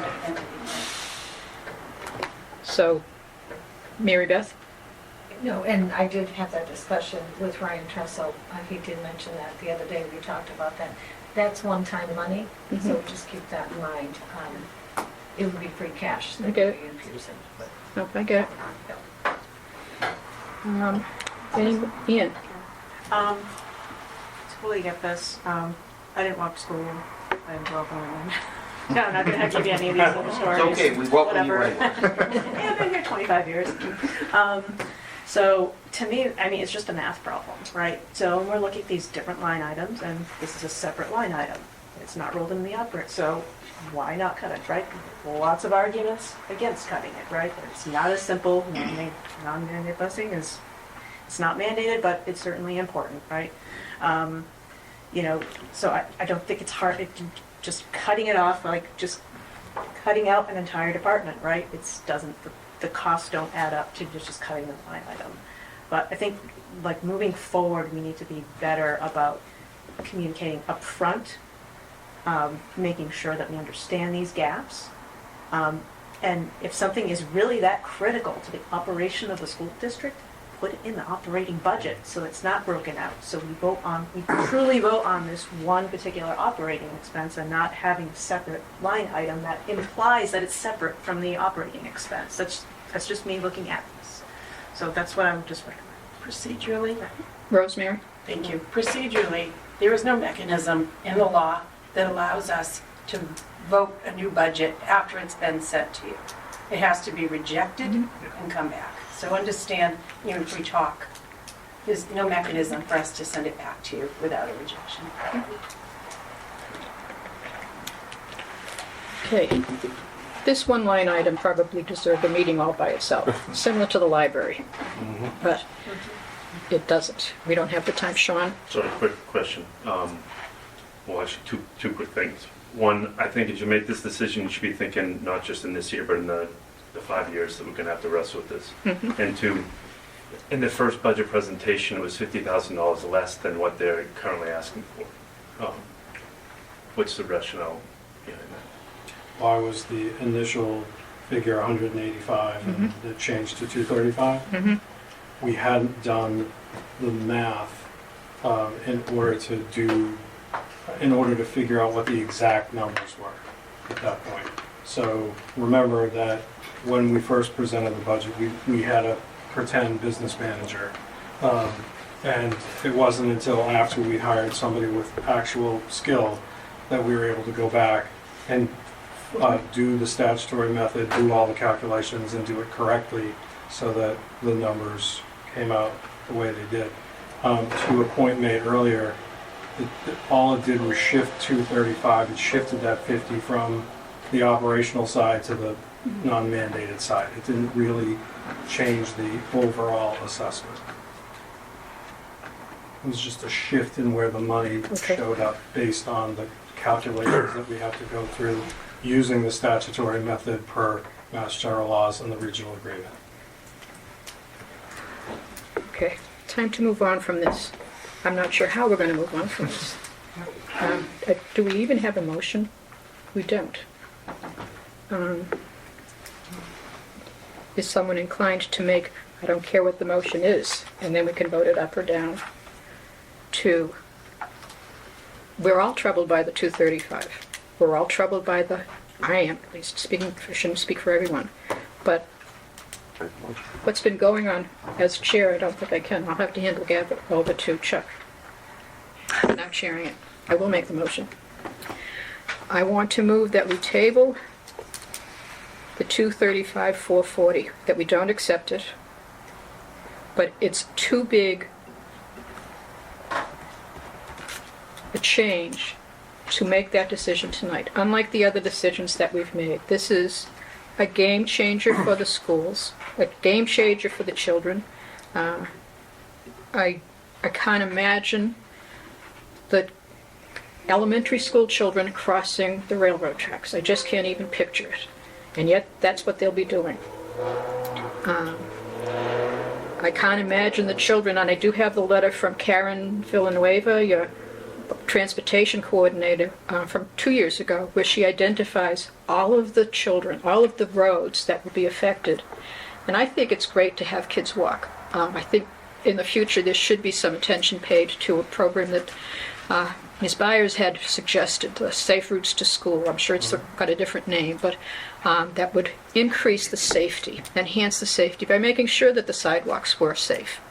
And reduce the number of kids that had to walk because they were going through unsafe journeys. But I'd like to table this for tonight, so I don't think we're going to vote the Article 2, and maybe come back, like we're going to revisit police and fire, come back and revisit this at the end of our meeting if we have time. But I don't want to eliminate it, and I don't want to impose anything. I wish we could have put it off one more year, because this has been a heck of a year for Whitman Hanson. And as I said earlier, the superintendent and his crew have done an amazing job of instilling confidence in the budget and in the process. And I hate to pull the rug out from under your feet at this stage of the game this year. But I also, what was that movie that Peter Finch was in? I'm mad and I'm not going to take it anymore. We've been trying to address this non-mandated busing for almost a decade, and it's time to resolve it. But if it's not fiscal 27, then fiscal 28, it's time to resolve it. So my motion is to table the school budget and come back and revisit it, this line item. And I have a second from Al. Yeah. Any further discussion? Yeah. Yeah, Mike? If we were to reject this, could the school go back and decide to put it in their operating budget and get it back to us by, so Absolutely. I would rather, But not until the town rejects The it. town has to Okay. It comes reject back it as a first. special We town can't do meeting anything. afterwards. Yep. You Yep. can't speak I'm to just thinking, special. okay, but I was just thinking, because I would rather have them have more time to discuss it in their meetings if we were to reject it. I don't want to kind of, I mean, obviously it's in your head now, but, and we're doing this last minute, I would hate to wait till last minute, but I mean, what more information are we gonna get to the next meeting? Well, I'd like to table it because we've got the other option, and then there's also the recalculation piece as well. All can't be done until it's rejected. Okay. We can talk about it, though. It's still like nice to understand what the numbers would be and what would that number, what would that get us to? Because then that would help us kind of figure out where the gap might be. Absolutely. Okay, so motion. There's a motion to table Mhm. on, All in favor? Okay, we'll revisit it. We're not heartless. Your heart rate is low. I'll take this back now, Chuck. I like the power. All right, we're on to highways and Highways and parks. Parks. This is more of the same comment. I think I said highways and parks. This is just about sort of department head and the whole contracts, or non-contracted Yeah, the numbers. raises. Yeah. Yeah. Okay, so we're going to be revisiting that? Yeah, okay. We did not want to revisit water and sewer because there's no budget savings there. 24 and 25, there were no questions. So now we're on to budgets 26 through 30. And there's a question on budget 27, the library. Yeah, I just, Oh, we received communication. yes, from, Oh, from Dawn, Yeah, communication from Dawn.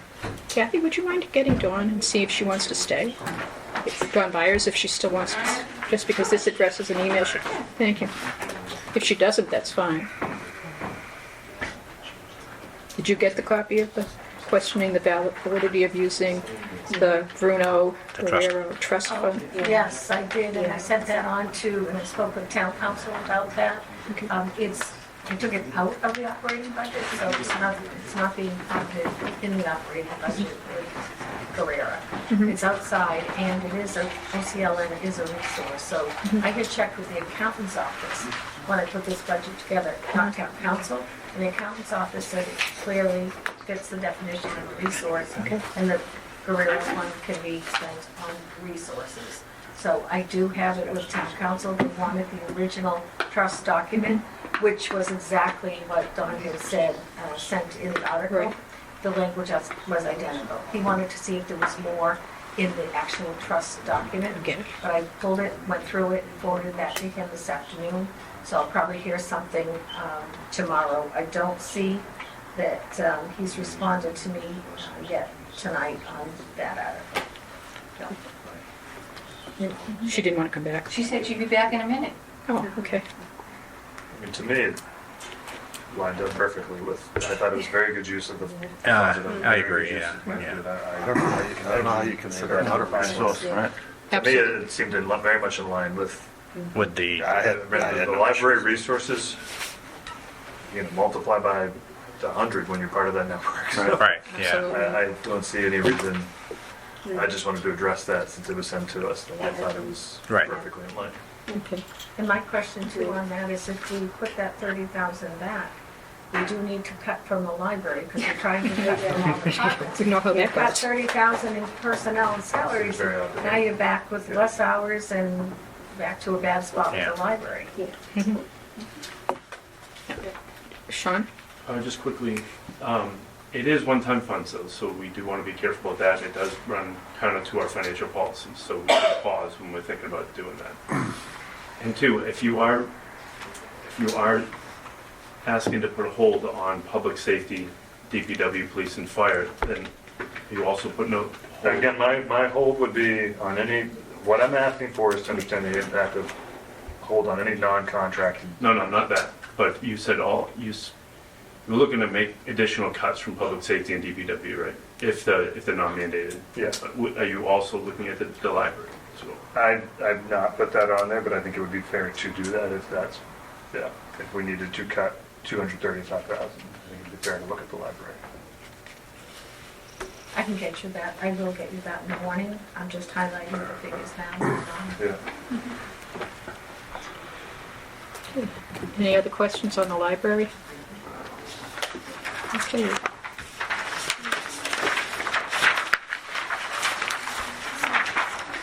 And so we've gotten through 26 through 30, 31 through 35. There was a question on 35. And townwide. Townwide expenses. Don't remember who asked. Kevin, I got a question on that one. Okay, Mike, I'll recognize you first. Mary Beth. The annual audit, how in-depth is that? The annual audit, yes, so that just had, I think, a 3% increase over this year. I was just curious, like how in-depth they go with that annual audit. Yeah, pretty, I mean, there's not a lot of players out there right now, so the space is very small, but CLA is one of the top auditing firms out there, and that also includes a fixed assets audit, and because our software is so outdated, we're not able to put the information together that they need. So we're paying them $7,500 to do the fixed asset audit piece, which is in addition to the regular audit. So my thinking is, once we get this new Munis up and running, our chart of accounts will be done over, everything will be state-of-the-art. We can save on that auditing piece. But yes, that is includes both the fixed asset audit and the regular audit with a 3% increase. And they've done a great job the past 2 years. This is CLA. It's the same firm that does the district. Okay. Other questions on townwide expense? I think my only other question, and I know you've already cut legal services back. Right. It's more to the point of it sort of gets back to the non-mandated busing, right? And I think it's hard to answer, to look at these budget items without understanding fully what we are voting we need to cut or not. But I think that would be an area where, and again, realizing it's going back to level funding that, but can we cut down even more on legal services this year? I would not. I took a look at where we are right now in 26, and while I think we'll have some turn back there, not a lot, and they are going up on their fee, as they do each year. So even though I level funded, I know they're going up on their fees. Like, we had all the contracts, but we still have a lot of personnel issues and, union issues and just legal questions. And, today asking about the Bruno Barrera, I mean, we're constantly asking some of these silly questions. So while I level funded it, that level fund will also, in there, is their increase. Sure. So I wouldn't feel comfortable at all going any lower than what we funded for fiscal 26. And then there's the unemployment. I know the last time I'd asked that question, you had a very thoughtful your response that there's still some cuts that are being, there's unemployment being paid based on cuts that were made this year that are going to roll into next year. Is that a sort of actuarial number, or is that a ballpark figure? So it's funny because I did look at that today for some of the people that we laid off or didn't renew contracts for fiscal 27. Those should be finished. I was looking at what they have left, is how many weeks we have left in the year and so forth. But we did have, like the assessor that was in November, December, so that's going to carry over into the next fiscal year a little bit there. And we do have personnel issues from time to time, so we have to have a cushion in there. I don't feel that is a line, knowing what I know right now, that we could reduce any further. I wouldn't feel comfortable there at all. It would be short. Okay. All the questions answered for townwide expense? Okay, so what I'd like to do is go back to library, because Ms. Byers is back, so she can hear the discussion about the Old Colony Library Network membership of $30,000 being funded by the Bruno Trust Fund.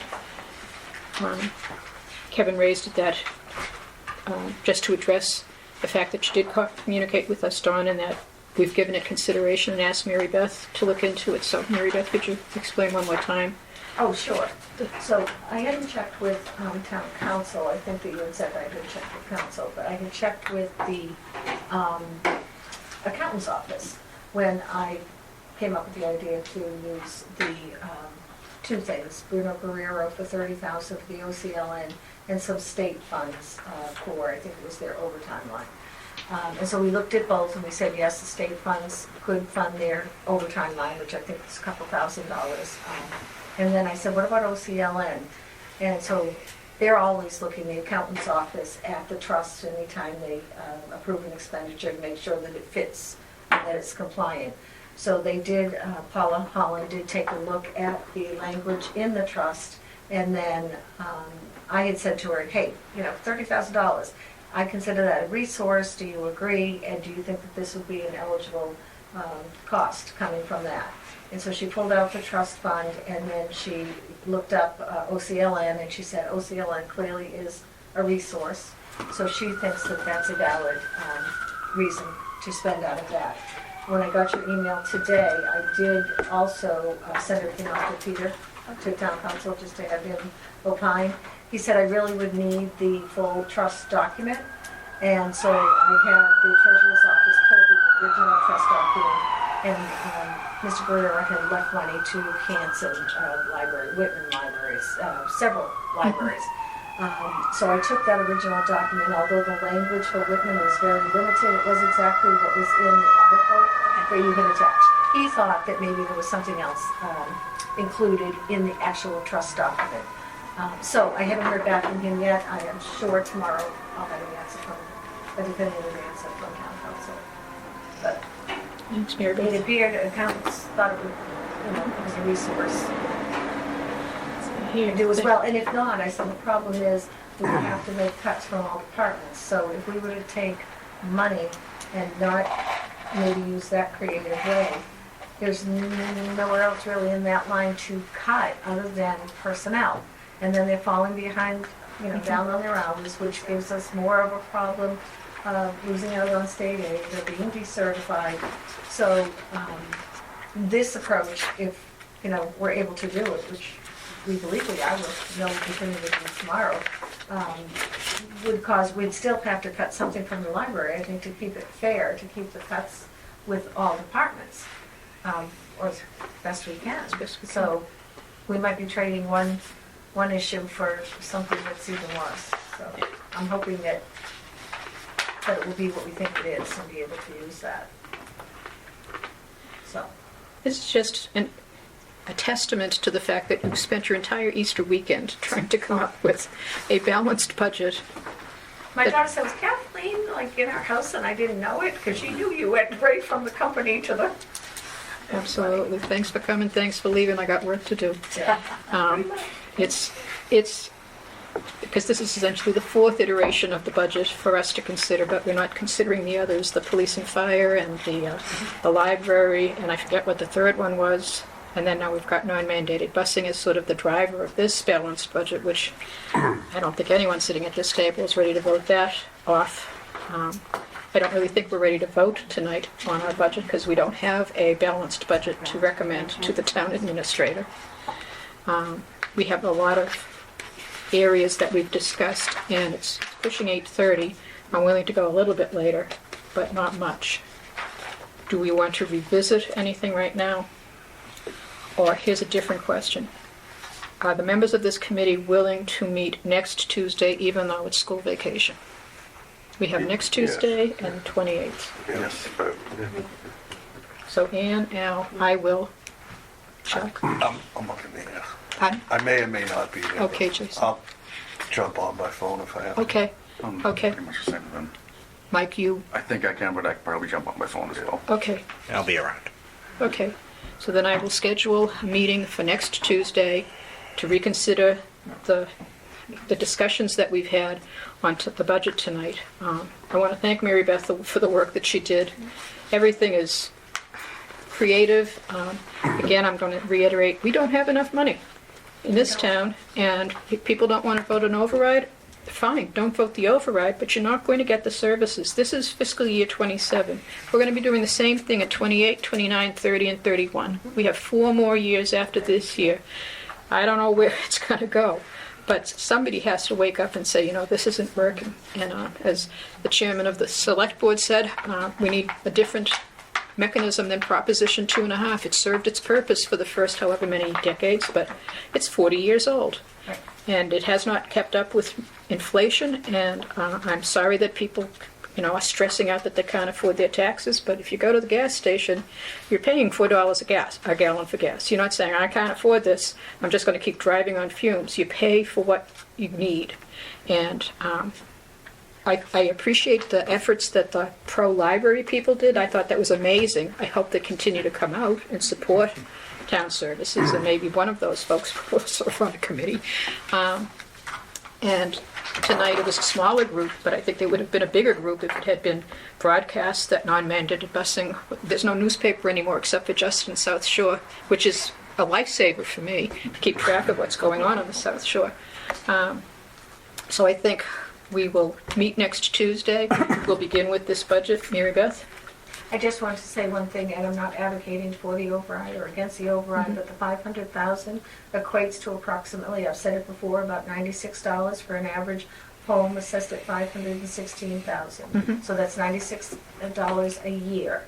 So a little under $25. $8 a month. I just thought. Yep, $8 a month. I think we could all find $8 a month. Anything else that, let me just quickly look at the agenda. I think it's been a productive discussion. Given the fact that most of the members, the majority of the members sitting at this table, this is their first or second year going through, because Ann joined us late last year, and then Kevin, as he said, came 20 minutes before town meeting.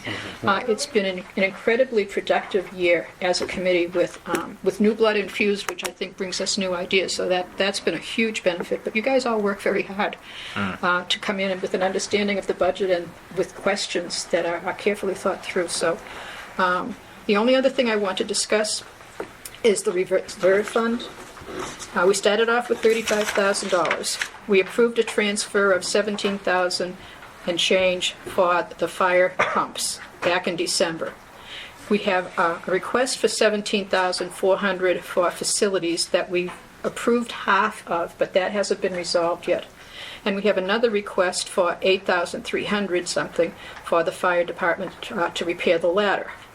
So we're looking at 2 more reserve fund requests, and we haven't taken any action on that, and I don't plan to take it tonight.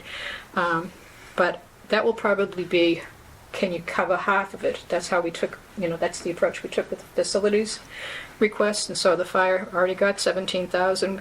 Can you cover the 4? Kevin? Question, as you just mentioned, we want to address that tonight. The ladder repair that needs to be done, do we understand if that ladder is non-functional? Well, it's been done. It's been fixed. Thank you. I believe I saw the invoice. Okay. Yeah. I guess my concern was just making sure that... Yeah, we're not driving a ladder truck that can't. I want it on the same recording that I'm advocating for a functional fire truck. Okay, well, You're responsible for that. if that is agreeable, Sean? Sorry, so what's slowing your discussion down? You're waiting for the information from the school on the parking lot? I think we're not ready to vote tonight, is the honest answer to you. And what additional information do you need, I guess is my question. Non-mandated busing is a big one. Cutting 235 doesn't really mean 235. That's not going to save us 235. Sure, and we'll know that next week like we know it now. You know what I mean? So mulling that over, like, and talking it out, like, I think to me, it feels pretty clear that we should reject the budget so they can go back and reassess us. I think they've heard that loud and clear. Yes, so if we think that we're going to reject the budget so they can reassess this, why not start to vote on a budget that would be based on roughly a reassessment based on the $60,000 difference? Well, if Yeah, that's... well, they're not going to be able to do anything until after we reject it at town meeting. And we've spent a lot of time looking at the budget. It's overwhelming. This committee, the members of this committee have worked very hard to keep on top of what are the changes, and the changes are hard to keep track of. But so we're not ready to vote tonight. It's basically the answer to your question. We'll vote next Tuesday, and that will give these committee members, plus Mike Warner will be back, a chance to think some more and contact me. I'll contact Mary Beth. I meet her at least once a week for an hour or so to go over the current status of the budget. But And I hope that the superintendent will reread the transportation language in the 1992 agreement and say, you know what, she's right, and reassess. That's a $60,000 savings without cutting any services. And it's not a backdoor. It's just, here's the agreement. That's what everybody's been saying. Follow the agreement. We'll follow it. Don't follow what other people want you to follow. Follow the language. And if you need an attorney to read the letters, give it an opinion, fine, get an attorney. But it's pretty unambiguous to me. Having said that. Sorry, just a quick question based on this conversation right here and sort of getting to the point where we've been talking about all night. As we think about recommending a balanced budget to the town, and we think about just rejecting the school's assessment, but hoping that they come back with a reassessment, are we really suggesting then that what we actually should suggest is a budget that has a $177,000 surplus? Because that would be the $175,000 surplus. Because when they come back to that assessment, it's going to be $175,000. We have to cut. Right, that we have to cut somewhere. Right. So I think that if that is what our hope is, then we should think about this next week and this week as we look at all of these things, where is that $175,000 going to come from? Because I think if we say, okay, the budget's balanced because we rejected, that's just, all we're doing is now giving ourselves 5 minutes, again, before special town meeting, to slash other places and make agreements that we don't quite fully understand the impact of. Well, I think that's a pretty good synthesis of. Yeah. Okay. Any further discussion? I'll take a motion to adjourn. Second. And a second. All in favor? We're adjourned. Thank you very much, everybody, and we'll see you next Tuesday on